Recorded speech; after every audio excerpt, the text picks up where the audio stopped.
qual a participação do senhor no programa, neste programa? Assim, eu sou ator, né? E um dos meus personagens que as pessoas conhecem, além do Dr. Abobrinha, do Castelo Rá-Tim-Bum, é o Mário de Andrade.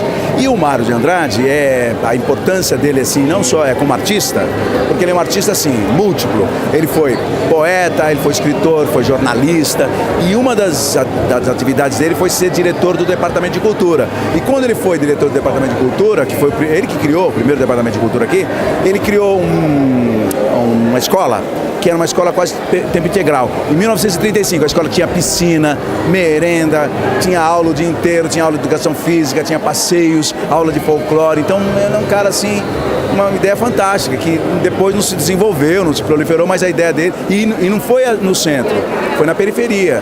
O que naquela época era a periferia da cidade, foi bem longe da cidade. Ele tentou pegar os norte, sul, leste, oeste da periferia da cidade. Ele fez questão de ser uma coisa distante do centro. Ele fez até desculpa, estou dando um chute aí. Ele fez até uma biblioteca, na época, biblioteca circulante. Ele pegou um carro, que era de uma empresa chamada Doces Confiança, adaptou para ser uma biblioteca que ia nos bairros. Porque livro não chegava, né, em lugar nenhum.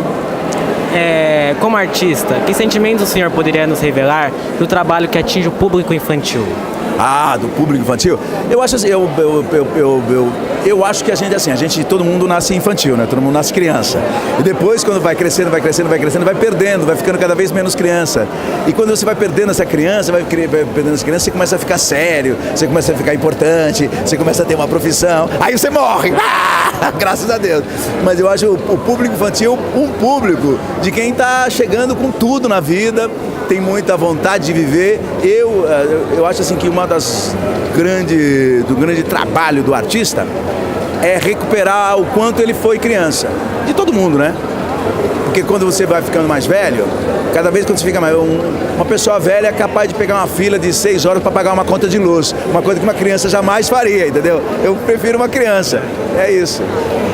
Com relação à cultura nas periferias, quais trabalhos o senhor acha importante ser desenvolvido? Eu acho assim, a gente quer fazer cultura.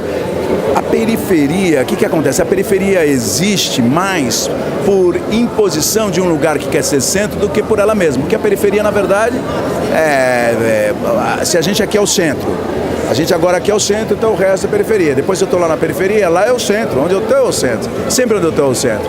Então, na verdade, a grande luta da questão da periferia é contra o isolamento, é contra a marginalização que determinadas populações, determinados trabalhos de arte e tudo mais têm em relação a tudo. O Brasil, por exemplo, em relação ao planeta, ao mundo, está muito na periferia. O Brasil também luta para não estar na periferia, é a mesma luta. Então é uma luta de liberdade, de libertação. Tem que ter mesmo, não tem que ter periferia, tem que ocupar tudo, tem que ter grandes espaços, tem que ter tudo que tem de bom, de desenvolvido em todos os centros, tem que ser distribuído para todo mundo. A equipe BNE te agradece, parabeniza e estamos honrados com a sua presença aqui. Para vocês!